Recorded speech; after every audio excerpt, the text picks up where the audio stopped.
All right, everybody, welcome back to the FITSNews studios for another edition of your Week in Review. I am Will Folks, the owner and founding editor of FITSNews.com. A ton to cover this week. Alec Murdaugh's appeal has landed. You've been hearing about these jury tampering allegations for months. Alec Murdaugh finally laid out his case for a new trial before the South Carolina Supreme Court. Jen Wood and I are going to sit down and talk about that filing, and Dylan Noel and I are going to break down the potential impact of the Russell Laffitte case on those verdicts. We're also going to tell you the story of Kaden Moses, a teenager from Lawrence County, South Carolina, whose death last December has sparked a flood of speculation. Was it suicide? Was it homicide?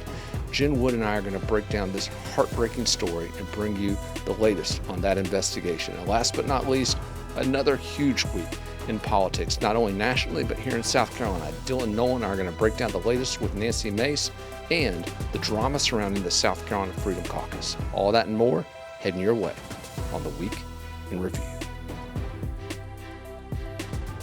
So it's been a hot minute since the Murdaugh murders, crime, and corruption saga has been the first segment here on the Week in Review, but that changed this week in a big way with the filing of Alec Murdaugh's formal appeal. Now, if you recall, Murdaugh has alleged jury tampering in relation to the verdicts entered against him back in March of 2023, the guilty verdicts for the murder of his wife and younger son. He is challenging those on the basis of jury tampering, and a big hearing was held earlier this year to see whether or not he deserved a new trial based on those allegations. Now, controversially, former South Carolina Chief Justice Jean Toll decided he did not deserve a new trial. Murdaugh appealed that to the state Supreme Court, which said, hey, we're just going to fold all this together into your big, broader appeal. We're going to make you submit that in December. And it was submitted, Jen Wood, this week. Now, you did two stories on this appeal. The first, kind of an overview, but the second, really diving deep into this. And was there a little bit of an anticlimactic feeling here? Yeah, I mean, I don't think there were any surprises necessarily in the filing. It was very comprehensive. It was 132 pages long, so quite extensive. They also filed a motion for to exceed the page limit because the page limit is 100. But no, there weren't any huge surprises. But I got to say, they laid that case out very well, very well. Well, obviously, folks who have tracked our media outlet, who have followed this case, they're very familiar with the jury tampering allegations, but let's briefly go over those again. The allegation is that Murdaugh's Sixth Amendment right to an impartial jury was violated by tampering on the part of, at the very least, Clerk of Court Becky Hill, who apparently told jurors to watch Murdaugh's motions when he testified, and to watch his hands, watch what he said.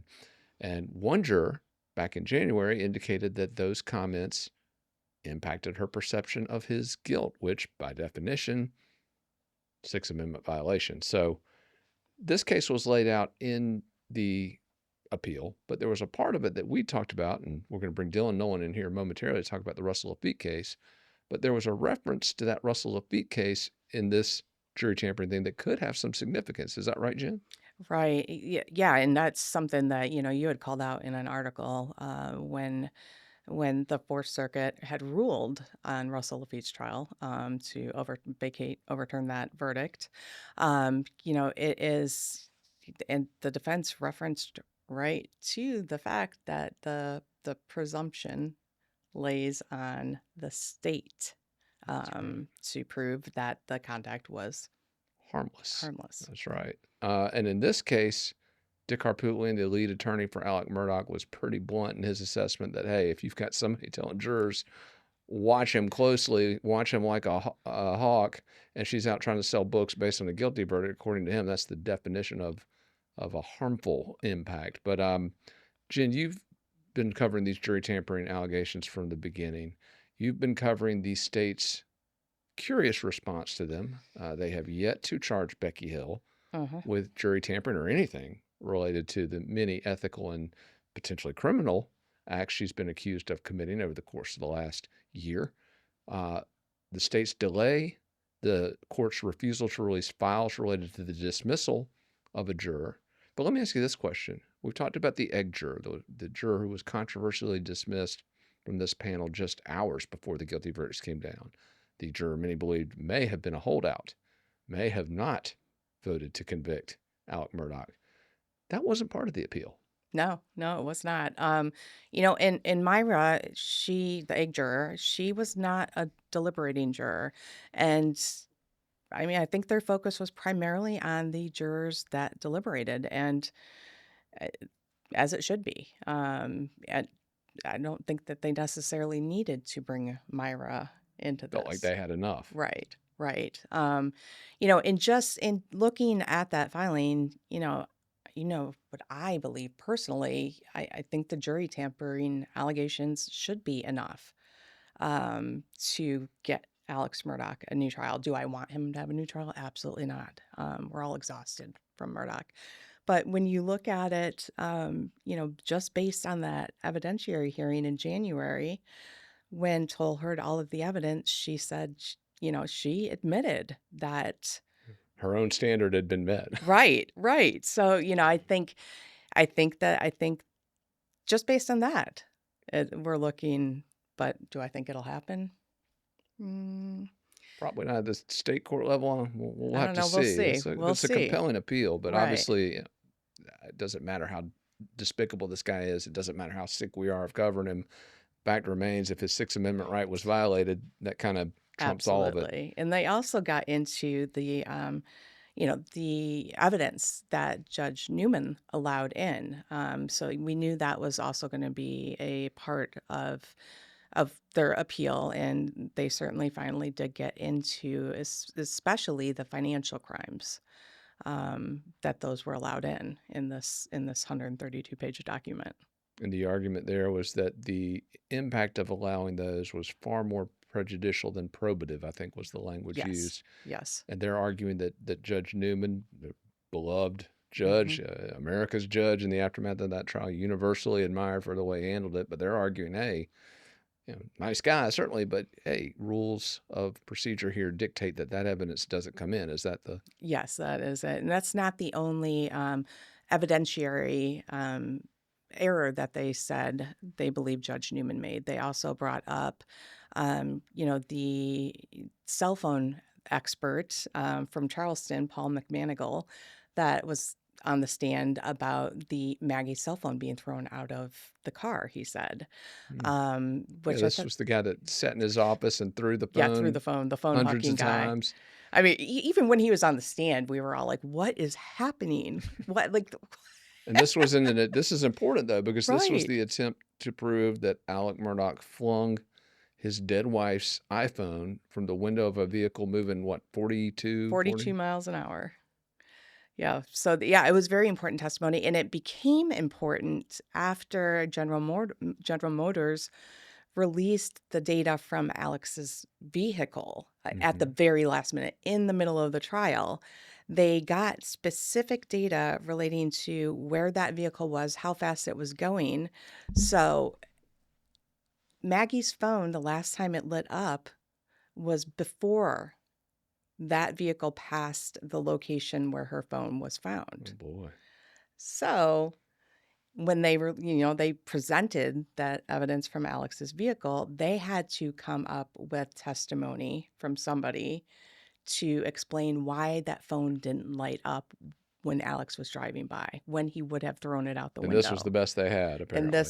And Paul McManigal was their go-to for that. And this was in the rebuttal case, the state's rebuttal case after Right. the defense made its case. But Jim, what I found very interesting is that the grounds for the appeal argues that not only should Newman have not let any of this in the first place, but that this detective wasn't an expert Right. in this particular field, and that they specifically objected, saying, "Look, you've admitted him as an expert on these areas, but not this. And by the way, even if he were an expert, throwing the phone a couple hundred times in his Without office, documentation or yeah, video of these experiments, or the ability of the defense to replicate it, exactly. and it's significant. We've all said that Dick Harpootlian and Jim Griffin can weave a heck of a conspiracy theory, but they went right to it in their assessment of this, saying, "Hey, this shreds the belief that there was only one guy at the kennels where these murders took place. This shreds Exactly. that." Do you think we can go that far? I mean, My view on that is controversial. I never have Well, I never have thought he was the only person at the kennels. okay. I never have. It's just it is what it is. Do I think do I think he is where he should be in prison? Absolutely. Do I think he either murdered them or had somebody murder them, knows who murdered them? Absolutely. But no, I don't think he was the only one there. I know that's gonna come up. Sorry. Hey, listen, you're not alone in that. This case is as it was happening, and especially since it concluded with these jury tampering allegations, with the prospect that Murdaugh could get a new trial. And again, we have seen the state courts really move to shut a lot of this down, and we've seen what I believe, and I've said it repeatedly, and I've gotten in some trouble for it, arguing there's been a verdict protection racket underway, that a lot of folks who benefited from this case politically, monetarily, etc., want to keep these verdicts intact. But again, with what Becky Hill did and the clear Sixth Amendment violation, and now we've got a fairly cohesive argument that some evidence was allowed in that shouldn't have been. I mean, Jen, at Right. some point, does the state Supreme Court need to read the writing on the wall here? Yeah, I mean, and they also talked about the blue rain jacket found in the closet, how that was allowed in. Um, it had gunshot residue on it. But, that was allowed in to Michelle Smith, the caretaker for Alex's mother, who was the person who saw him that night after he left Moselle, always said that he walked into the house carrying a blue tarp. She's never wavered from that story, that blue tarp. Somehow, this rain jacket with gunshot residue was admitted as evidence. Nobody knows why. I still don't know why. That rain jacket makes absolutely no sense to me. Where did that come from?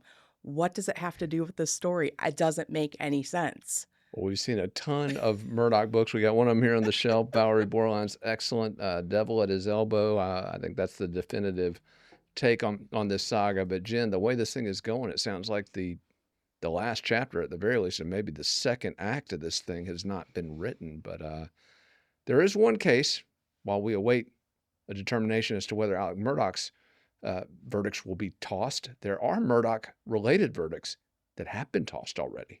Russell Laffitte. And for that, I'm going to bring Dylan Nolan in to talk about the other case where Murdaugh verdicts are in the news. So, Dylan, you were down in Orangeburg County, South Carolina this week for a state hearing related to charges against Russell Laffitte. Obviously, the federal charges, the verdicts entered against him have been vacated, but the state now picking up where the feds have left off, I guess. Tell us about this hearing in Orangeburg. What was at stake? What was addressed at that hearing? So the state also filed financial charges against Russell Laffitte, and this was something they were happy to get on the court record while I was in Orangeburg, that they filed charges first against Russell Laffitte, and these are charges related to financial crimes that the federal government then duplicated. Now, the federal government was the first to take Laffitte to trial, and in all of these cases, he's acting as a co-conspirator to Alex Murdaugh.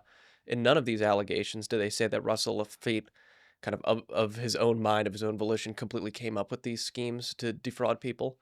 But the state, having brought these charges, needs to now either drop the charges or take them to trial. Now, they're not right up against that deadline in the South Carolina judicial system. Things take years, so theoretically they could have let this sit for longer. But I think given the vacation, of his federal verdict, that they would like to attempt to secure conviction. Now, the feds are also attempting to secure conviction by trying him again. In this hearing in Orangeburg, the parties met to try to secure a trial date. It seems as though October 2025 will be when the first state charge in Allendale County, South Carolina, will be tried. This is a charge related to misapplication of bank funds. And it's interesting because, having covered Russell Laffitte's first trial, none of the things which were put on court record related to this charge in that trial, where Laffitte himself took the stand, where various members of his family who were involved in the operation of Palmetto State Bank, the institution of which he was the former CEO, there's very incriminating and damning things which are on court record, which I think will make it a lot easier for the state of South Carolina to pursue these charges than it was for the feds. And I have to tell you that, just personally, sitting there having a financial background myself, sitting in that trial, I was wondering why he didn't accept the plea bargain which was offered to him by the federal government, like we saw Murdaugh co-conspirator Corey Fleming do. Because when you commit financial crimes like this, or in the case of Russell Laffitte now, are alleged to have committed financial He's crimes an like alleged this. fraudster He's again. back to being an alleged fraudster, but it's all very well documented. Yeah. And I expect the state trial in Allendale to go very much so like the federal trial did in Charleston. For those who don't follow why that was thrown out, there was a last-minute problem on the day of juror deliberations where it seemed as though one of the jurors needed to take medication. Perhaps there was an anxiety-related problem. You know, obviously with jurors, there's a level of privacy there that we don't quite know in the media exactly what was going on. But this juror had an in-chambers, meaning without the presence of the attorneys, private conversation with the judge. And at the time, it was represented in such a way that even Russell Laffitte's attorneys did not object to this person being removed from the jury pool. Now, I'm not trying to say Judge Richard Gergel, who tried that first federal case, did anything wrong, because Judge Gergel brought a court reporter in there, created a transcript, and it was using this transcript that Laffitte's appellate attorneys, were able to have the verdict vacated. So we will see another federal trial. We will see another presentation of this damning evidence, and it'll be interesting to see if either the state or the federal government offers Laffitte plea deals to dispose of these charges without taking them to trial. But as it stands right now, Laffitte in March of 2025 and in October of 2025 will be facing financial crime trials at both the federal and state levels. So both state and feds moving very quickly to resume those cases against Russell Laffitte. Dylan, you talked about that transcript and what it revealed and the appeal that Laffitte's attorneys filed, which was ultimately, again, granted by that U.S. Fourth Circuit court. One of the things that I found interesting, you talked about that transcript, the juror indicated that some of the anxiety they were feeling was related to the verdict. The verdict, yes, to pressure to... Perhaps pressure to rule one way or the other. And I Indeed. think that is obviously why the Fourth Circuit Court of Appeals decided to vacate the verdict, because that is something that should raise everybody's eyebrows. Now, I personally think that there was a lot of damning evidence presented against Russell Laffitte. If I were on the jury, I know what I would do in a heartbeat, but you're tried in front of a jury of your peers for a reason. And if even one person on that jury wants to hang that jury, that is their right. Perhaps they saw things that I didn't in that evidence. Indeed, and I think the same could be said for that jury in the Murdaugh trial, at least before that egg juror was tossed off of it. But I would, to the credit of the federal judiciary, to the credit of Judge Gergel, and to the discredit of the South Carolina judiciary, Gergel brought in a court reporter and had made the transcripts public. I think that's a good example for why we should have faith in the system, because then the system at the appellate level did not effectively rig things to keep their bad verdict standing. Yeah. And this is a good indication of what might happen when Murdaugh's state-level verdict goes before the federal judiciary. Oh, yeah, there's language all through the federal ruling which indicates very clearly that the burden was on the government. Once a Sixth Amendment violation was proven, the burden was on the government to show it was harmless. And in the case of the Laffitte verdicts, they couldn't. So now we got to find out whether that's going to hold in the Murdaugh case. Dylan, you've been covering both of these cases. You've been following these cases for years. You are very well aware with how the South Carolina system works. And I think one of the columns we posted this week on FITSNews.com talked about how the system itself is on trial now here in South Carolina. Our very system of justice. If it's going to work for one, it's got to work for the other. And again, I was talking to Jen a moment ago. Whether you like Alec Murdaugh, whether you hate Alec Murdaugh, I think most would fall in the latter camp. He still has a Sixth Amendment right. And if it can be trampled on as it relates to him, it can very easily be trampled on as it relates to anyone else. But do you see the state Supreme Court vacating these murder convictions, or do you think Murdaugh has a better chance at the federal level? I think he's a better chance at the federal level, and I don't want to try to predict what the state Supreme Court will do, because the composition of that court has recently been altered. I think we'll have to see with the new court how they rule on other matters to get better insight as to what they might do here. Indeed. And one last little bit of Murdaugh news. The egg juror's bid to have her files released. Again, the documents related to the controversial dismissal, late 11th hour dismissal of juror Myra Crosby. The Supreme Court did issue a written statement this week. Previously, they had denied her bid to release those files without comment. This week, they did provide a rationale saying that until a trial court rules on whether or not those documents should be released, it would be improper for them to weigh in. So they're going to wait and let the trial court in this case determine whether Myra Crosby's file should be released. For all these Murdaugh court maneuverings, for all the Lafitte court maneuverings, keep it tuned to FITSNews. We were in Orangeburg. We were in Columbia for that evidentiary hearing. We will continue to follow these stories as they happen. And again, focused on holding not only Alec Murdaugh and his co-conspirators accountable, but also the justice system responsible for trying them. So a story from South Carolina that has been attracting a ton of attention on new media, podcasts. We've seen it on Impact of Influence. We've seen it on Crime and Cask, two South Carolina-based content creation engines that have been churning out some stuff related to the Murdaugh saga that we just talked about, Jen. But also, those two outlets have taken a lead on the story of Kaden Moses. And you gave this story our first treatment. Again, we try to really dig into these things, go in depth. You interviewed Kaden's mother, but Jen, this is the story of a 14-year-old boy from Lawrence County, South Carolina, from Clinton, shot himself in the head, according to police. However, that conflicts with the coroner's report, which said it was a homicide, gunshot wound to his left temple on December 30 of 2023. So we're coming up on a year now, almost, since the death of Kaden Moses. Jen, what do we know about this case at this point? Are charges coming in the case of Kaden Moses? At this point, they are not. So December 30th, 2023 is when this incident occurred. And the Moses family lives in Clinton, South Carolina, which is up in Lawrence County. Erica, who is Kaden's mother, has 5 kids. So, you know how it is, busy house with a lot of kids. Friends coming and going. She had worked that day and cooked dinner for the family that night. She said it was just, a normal night. The kids were all around the table laughing. Kaden had a friend over. Kaden's older sister's boyfriend was also there. They all ate together. She just said there was just nothing out of the ordinary about that evening. She went to bed early, and, the kids were, being kids. Kaden and his friend were in his room playing video games. They were on FaceTime with their girlfriends who were having a sleepover at one of their homes. Playing Roblox. Playing Roblox. Both our kids all love Roblox. So in the room next door. So it was a normal night until sometime just before 11, Kaden's sister and her boyfriend said they heard a pop in the next room. It was, I went through all of the statements of everybody from that night, and she said that they both said that it wasn't like a gunshot. It sounded like it startled them, but it sounded more like, a picture falling off the wall. So they went to see furniture banging. Right, on the wall, furniture banging. Yeah, something like that. Certainly not. You would expect a big shot. So they went to see what was going on, and Kaden's friend was walking out of the room as they were walking out of the room and said very calmly, Kaden shot himself.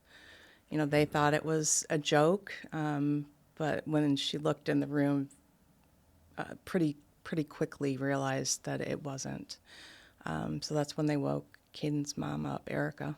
And you mentioned that this friend, we're referring to them as James in our report. That's not their real name, but they're a minor and they have not been charged with anything. So Right. we're taking precautions. But James, we'll refer to this person as, said that to Kaden's sister, but it also said it on that FaceTime audio call with the girlfriend. Yeah. Said Kaden shot himself. But Jim, we've got a clip here from, obviously, his sister wakes the mom up. She comes rushing, runs into a wall on her way to get to her son. But we've got a clip of this 911 call, and let's just listen to it. My son shot himself. Okay. How do you know he shot himself? There's a bullet hole in one and everything. Where did he shoot himself? In his head. In his temple. Please. In his head? Please. No, he's breathing. Okay, He's breathing. It's barely. Ma'am, you're doing good. Just talk to me, okay?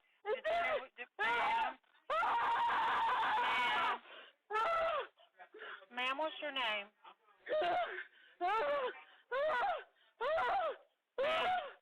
Ma'am, the sooner you talk to me, the faster we get him out there, okay?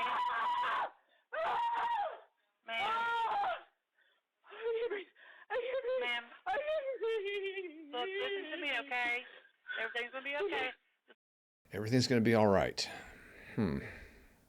Yeah, it took me 2 days to listen to that full call. I mean, it's just you Kids can crying in the you can background. just feel her pain. You know, the kids in the background. You know, and when she describes what she walked in on, it's just heartbreaking. You know, you know, she was trying to give him first aid. Kaden's sister and her boyfriend went and got a neighbor who took the 3 younger children to the house just to get them out. And the neighbor said when he got there, she was, you know, convinced he still had a heartbeat. He kept trying to tell her he didn't. And she said she, you know, she could feel a heartbeat. She wasn't going to give up. So you know, first responders got there and they took over the scene and pronounced him dead at 11:15. We've got another 911 call because there were a flurry of these as this happened. The girlfriend who was on the call, she placed a 911 call after hearing the gunshot. Jen, let's listen to that clip. Orange County 911, what's the address of your emergency? So my boyfriend just shot himself. Okay, where at? Hold on, I'm looking on Live 360. I'm trying to find his address. How do you know he just shot himself? I was on FaceTime with him, and everybody just started screaming, and I heard a gunshot. Okay, I need the address. So, how did the police begin this investigation? Obviously, the initial indications were that he shot himself. Right. However, the coroner's report lists homicide as the manner of death. Jen, this facts here don't add up, do they? Yeah, no, nothing about this adds up. Kaden's girlfriend, who could hear him, they had turned the video off FaceTime, but they were still talking. She said that she heard him say "what the," and then all of a sudden, she heard the gunshot. It's not really something you say right before you No. shoot yourself. No, you know, and they were actively playing Roblox. Apparently, I've never played. You're Apparently, missing out. According to all of my kids. But anyway. Apparently, you can see the characters moving, and the second the gunshot went off, his character stopped moving, which was, you know, very interesting. It would indicate he was actively playing the game at the time. So, you know, Erica said that in the immediate aftermath, she, you know, truly believed that he had shot himself. She said it didn't make sense because, you know, he was typical that night. He was laughing. They were, she said, cutting up, making jokes, and, you know, nothing really out of the ordinary. She did tell me that Kaden and this friend had, you know, an argument earlier that week. You know, like kids do right now. They get mad at each other and do Snapchat blocks. But they seemed to kind of have worked through it, and everything was okay. They were going to have a New Year's Eve party the next night at one of their girlfriend's house. So it was, you know, just a totally normal night. But she said, you know, based on what his friend said, she just went into it thinking he had shot himself. But when the coroner's report and the autopsy report from the medical examiner came back, both listed manner of death as homicide. She said the coroner, when she called to talk to her, said there is absolutely zero chance that this was anything but a homicide. She said her exact words were zero chance. Which would indicate that this other individual, James, would have been the responsible party. Obviously, the only other person in the room. Jen, there were some interesting components. Your story, by the way, was amazing. There were some things that stood out to me, though, as I was reading your report. The lack of any indication leading up to it. You said there had been a fight between James and Kaden, but his mother indicated that this was a polite young man, helped with the cooking, helped with the cleaning. Yes, ma'am, no, ma'am. That she had seen no red flags whatsoever. But then in the aftermath of the shooting, you mentioned one of those neighbors that came over to help had been speaking with him in the carport after this happened, and that he was stressing about fingerprints on bullets or something of that nature. Is that actually in her statement? Yeah, in her statement, she said that he was out in the carport with the boyfriend of Kaden's sister, and she noticed him pacing. He seemed upset and said, oh my God, my fingerprints are on the bullet. Which, the boyfriend also said he heard the same thing, which is an interesting thing to worry about in the aftermath of losing your friend. So this happens the day before New Year's Eve last year, 2023. In May, there's a decision not to prosecute. Do I have that right? Is that the... Right. So Lawrence County Sheriff's Office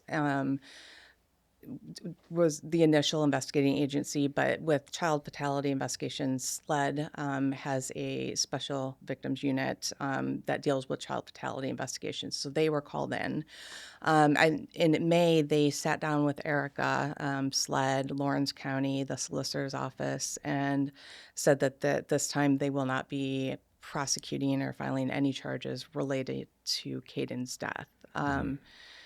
And which would seem to indicate they have to have something that would point to this being self-inflicted, or maybe not enough evidence. Was there something? Did the investigation not yield enough to prosecute? I don't know. Yeah. We did. I did reach out to the solicitor's office to get a copy of that letter of declination and just see if they would be willing to give me some insight into that decision, why that decision was made. Erica said that she didn't feel like they explained their reasoning to her very well, and had, in the aftermath, she sent letters to SLED to try to get them to explain some key points that she felt that hadn't been addressed, like, why hadn't he been interviewed? This child. They did forensic interviews of all of the minors involved in the aftermath.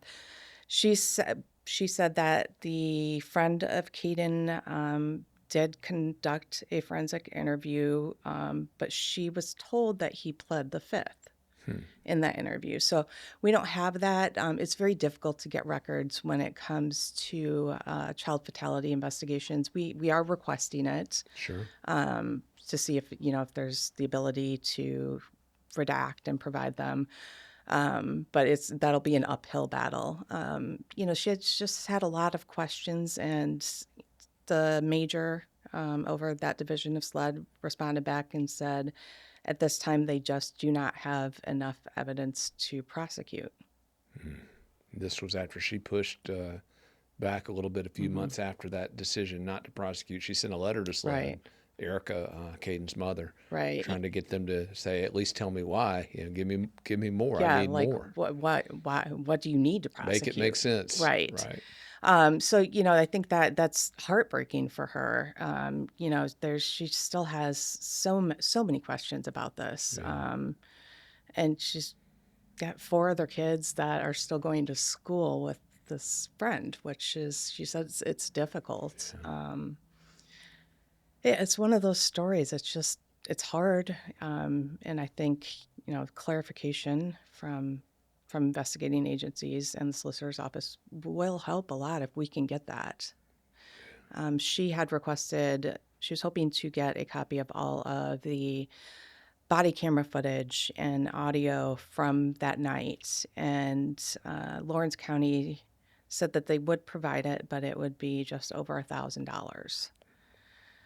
Tell a mother of a dying kid, Right. dead kid, And, that they got to pay $1,000. her and her husband are in the process of a divorce. She's a single mom right now. She's like, Yeah. I don't have that kind of money. I mean, it's just sad. Jen, a lot of folks have been on this story, and again, we got to credit Yeah. Crime and Cast, got to credit Seton yeah. Tucker. She reached out and said, you guys need to write this up. And I love working with her.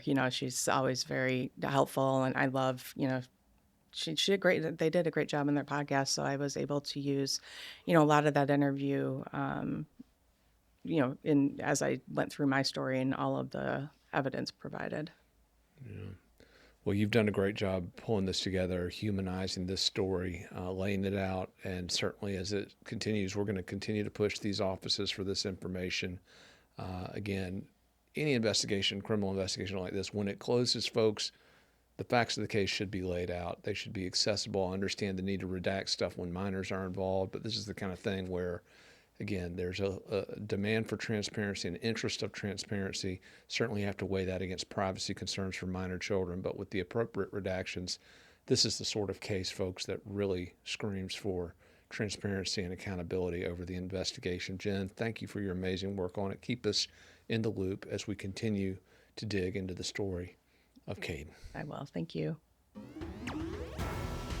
For the second week in a row, the politician dominating national headlines is South Carolina's Nancy Mace. Last week it was for her advocacy regarding a bathroom ban at the U.S. Capitol, keeping biological men out of women's bathrooms and other female-only spaces. This week, an alleged assault on the Capitol grounds, ostensibly tied to her advocacy on that. A trans advocate apparently attacked Mace, injuring her arm during an incident at the Rayburn House office building across the street from the U.S. Capitol in Washington, D.C. But again, all the discussion, Dylan Nolan, revolving around Nancy Mace. We've got a presidential transition. We've got global hotspots exploding. But hey, Nancy Mace is driving the media cycles, is she not?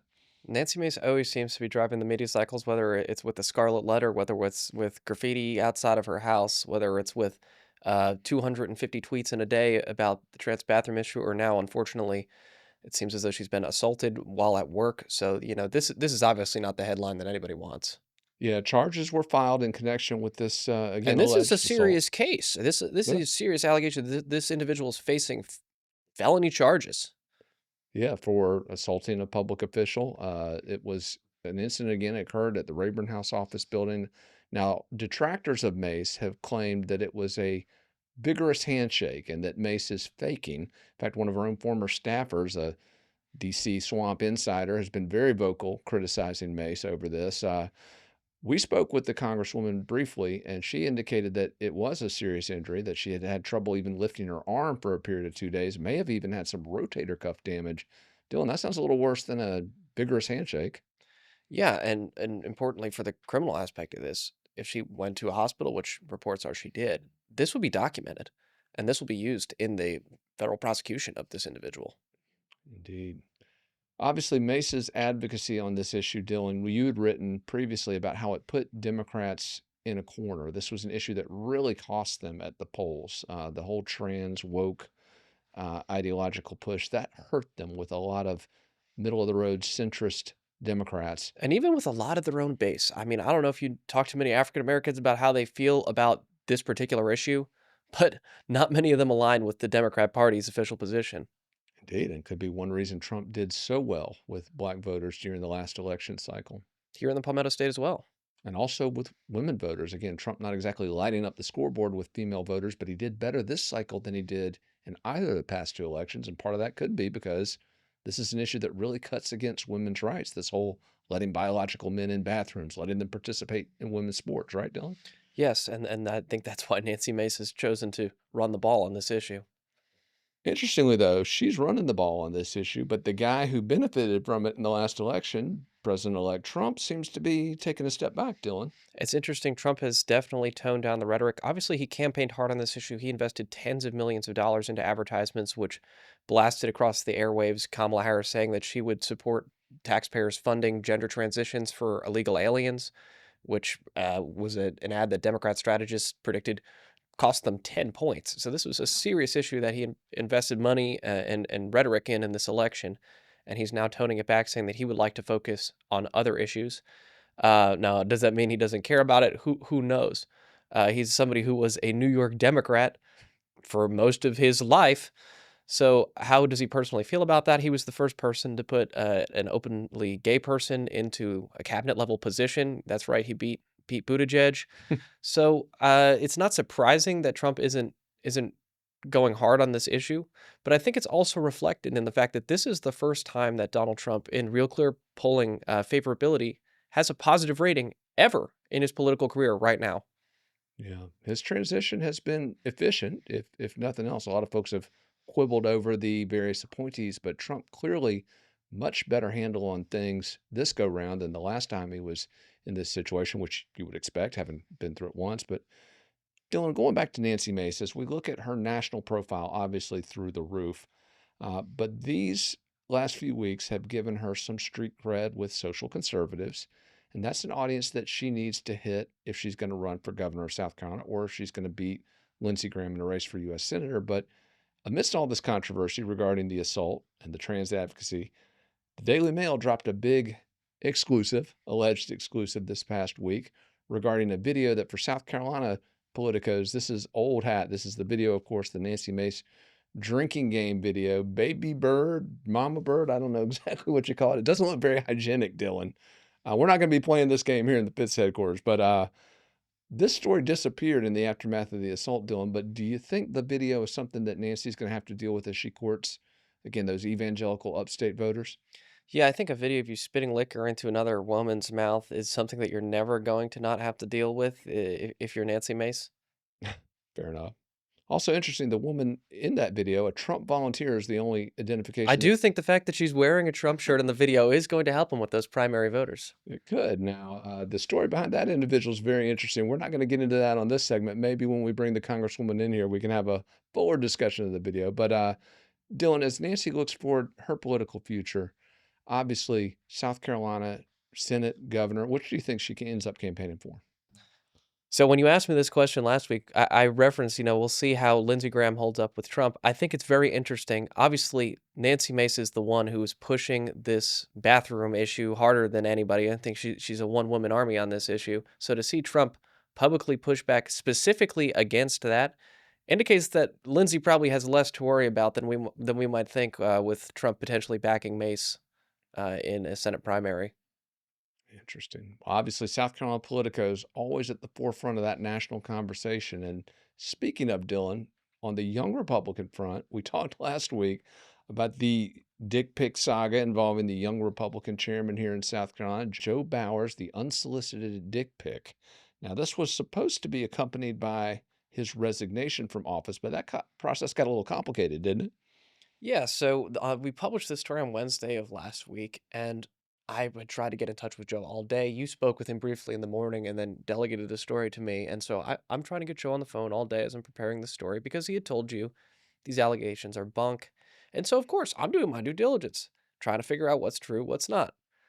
I call all the people, I confirm what I believe to be true, and I want to hear it from his mouth. Unfortunately, he tells Nick Reynolds, our competitor over at the Post and Courier, that he's going to resign. Nick publishes this. So then I, based on Nick's reporting, say he told Nick Reynolds at the Post and Courier he's going to resign.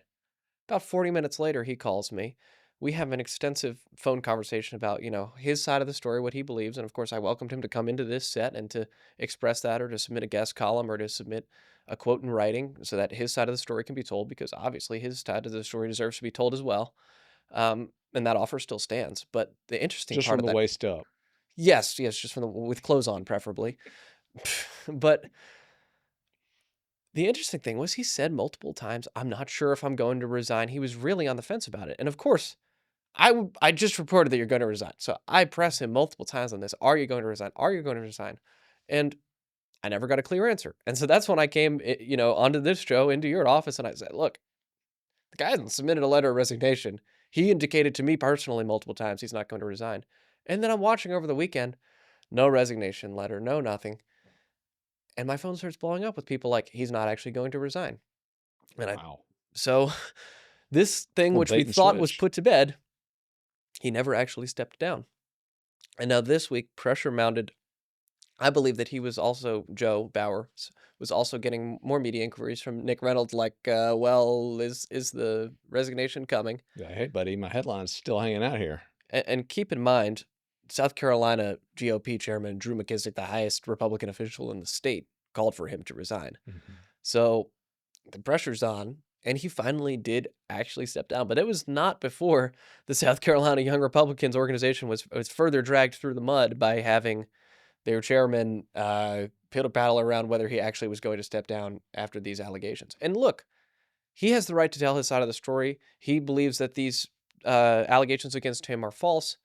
But at the same time, one really should not tell a media outlet that they intend to resign if they intend to contest the reasons for which the resignation has been called for.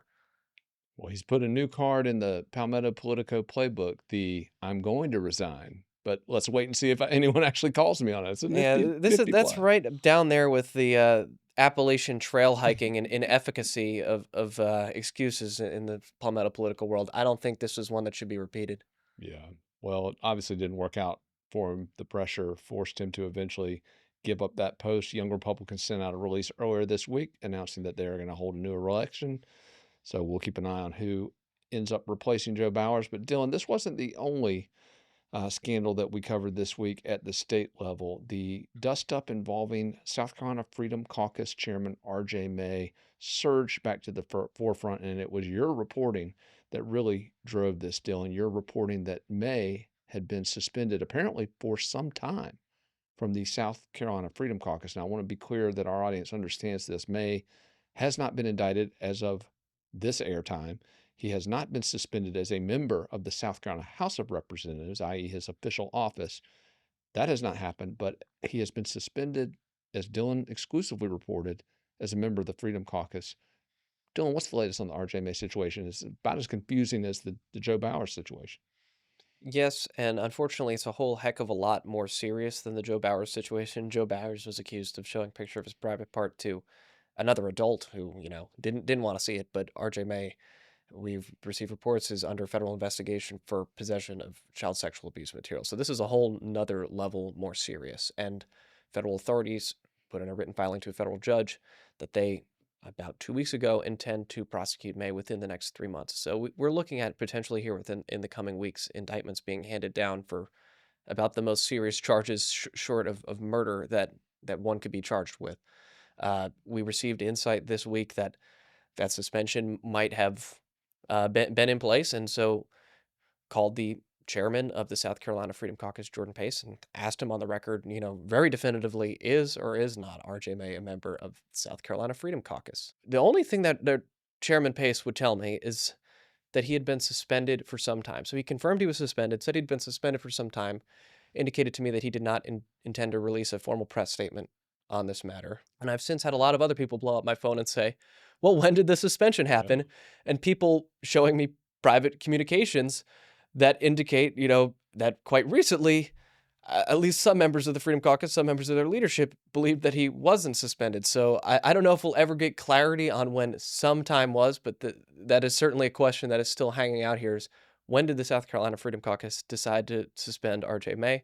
From reports that we've heard from most everybody who's familiar with the situation, RJ has not participated in caucus activities since the raid. There are a couple of members of the caucus who have spoken with him about, I guess you would say, non-serious matters, not legislative duties, just trivialities. How are you, kind of things like that. But it seems as though he's not certainly a participating member of the caucus, and now the caucus has elected to suspend his membership entirely, which is important because they were taking heavy political flack this week.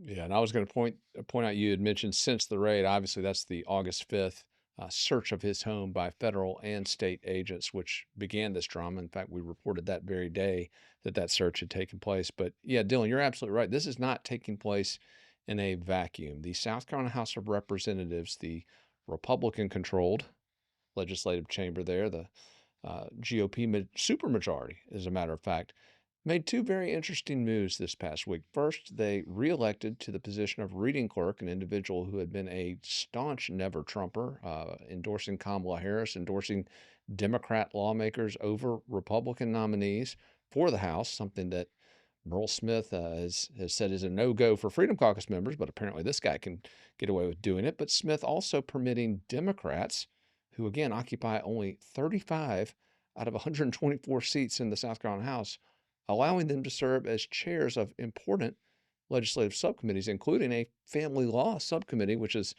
where social conservatives believe they ought to have not a liberal, but a conservative. And again, irrespective of your ideology, if you got 88 seats in the chamber, why are you allowing this perpetual minority party to have committee sub-chairs? Yeah, and especially important committee sub-chairs. And if we return to reading clerk Cromer, I mean, this guy is about as liberal as you can get. He's on his Twitter was talking about how proud he was to have voted for Jimmy Carter, and he throws parties for members of the General Assembly where he has invited drag queens to perform. not exactly 2024 social conservatism in a nutshell there. In defense of the mainstream GOP, I'm hearing sources tell me that they're going to aggressively be pursuing lowering corporate and personal income tax rates to bring South Carolina into a more competitive status with other southeastern states, which have been attracting a lot of people and a lot of businesses by outcompeting northern states, western states, as a great place to live and a great place to bring your business. I'm also hearing that tort reform, which was killed by the trial lawyers' lobby in the South Carolina Senate last session, due to the ejection of a number of trial lawyers. You can look at Dick Harpootlian, you can look at Sandy Sen from the South Carolina Senate, advocates for tort reform, which means lower cost of doing business in general, think that they will be able to get that across the finish line this session. So we could see these mainstream members of the so-called Republican supermajority actually get some meaningful improvements done this session. Now, with that group, I'll believe it when I see it, but the possibility is there. I'm with you. It's not trust but verify. It's verify with these Republican establishment types. Dylan, one thing though, I want to bring it back to the context of this. For those of you unfamiliar with all of this, there is a war for the heart and soul of the Republican Party here in South Carolina. You've got a conservative contingent that gained some seats. They were targeted for elimination by the Republican uniparty leaders. $2 million spent trying to force them out of those seats. Not only did they not lose any seats, Dylan, they actually picked up a couple seats.